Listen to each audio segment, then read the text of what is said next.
Hi, Brazil. Hi, Brazil. You look incredible. Thank you. Work. You do too. Come on, dimples. Come on, lips. Ariana Grande, Cynthia Erivo. Hello. First of all, I just want to say my name is Gloria. I'm Gloria Gloria, Drew, you look so... all the way from Brazil. It is so nice to The see nails! you. Yeah, the pink goes good with green. It That's sure Yes. does. But the way you've done it is just so... Fab. okay. It's very me. So I've watched the movie just last night, and I'm still in awe of how scandalous it is. So what is something about this movie that the both of you would say that stands out as your own way of doing it? I think we're lucky because the actresses who have played it before have given us a wonderful blueprint that we can sort of hang on to. Yes. But I think we were lucky enough to have a camera that means that it can catch every little detail, every little Tiny thoughts. look at all the thoughts that we have behind our eyes. I think that's been a really fun and important part when it comes to finding our own Elphaba and Glinda, because we got to play and we did get to find some new bits. Cynthia Erivo, my queer sister, my Capricorn sister. Hello. You have mentioned before the correlation that there is between your characters and their journeys. Yeah. These are all young women really trying to find themselves. That's right. Well, Elphaba is a character known for having a very young fan base. So how do you feel her story helps young people, and why do you think it resonates so much with them? Because I think it's a story about someone who has to come into their own, who has to discover themselves and has to learn to be okay with who they are.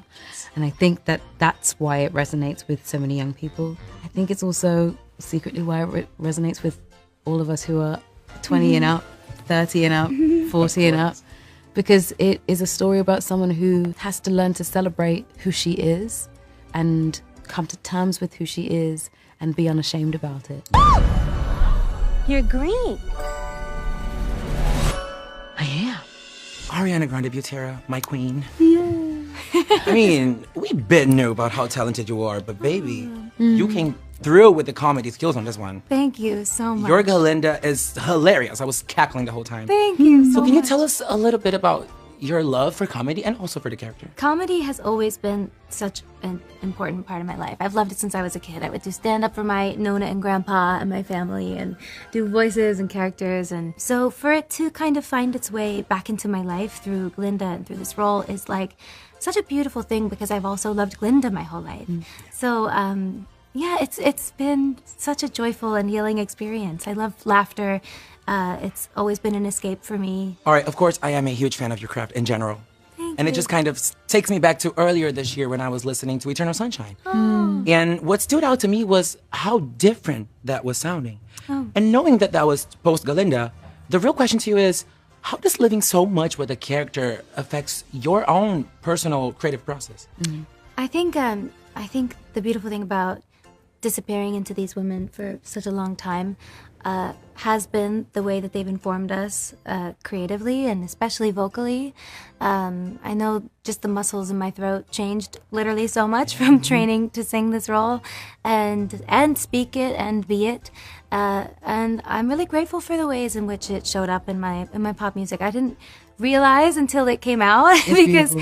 I thought I was just putting on the pop hat. But it was funny because my fans were like, I can hear what she's saying. And I was very grateful for that. And I think she's beautifully made a home in me, and Elphaba's made a beautiful home in her forever. So it's beautiful, the impact that she's had in many areas. Popular. I know about popular. Oh, I saved you some space, by the way. Wicked is like big and spectacular, right? It feels like that. But in the end, it all comes down to the relationship between these two women. That's right. And of course, the chemistry between the two of you is just undeniable. So after spending so much time together and with these characters and looking out for one another, what is something that you would say you have learned from your fellow co-witch that has changed you for good? We always say this now. Yeah. Yeah, I think, Her strength. and I've taken her like softness. We've like exchanged some Yeah. of the stuff. Yeah. We needed a little bit of each other, Yeah. you know? Yeah. We really did. The Cancer Capricorn balance is just Heavenly. Good. It's heavenly. Delightful. It's really heavenly. Delightful. And I like that we breezed through that question because we've done a lot of crying already. Yes. And I was feeling it come up. I know. So let's keep going. I saw it. No, No. we're reeling it We're in. good. And we're going to Really, keep going. We're good. There's this moment where you look at each other and I'm like, they're about to cry. Yeah. It's about to happen. Yeah. Okay, ladies, thank you so much for your time. Thank Thank you. you You look so much.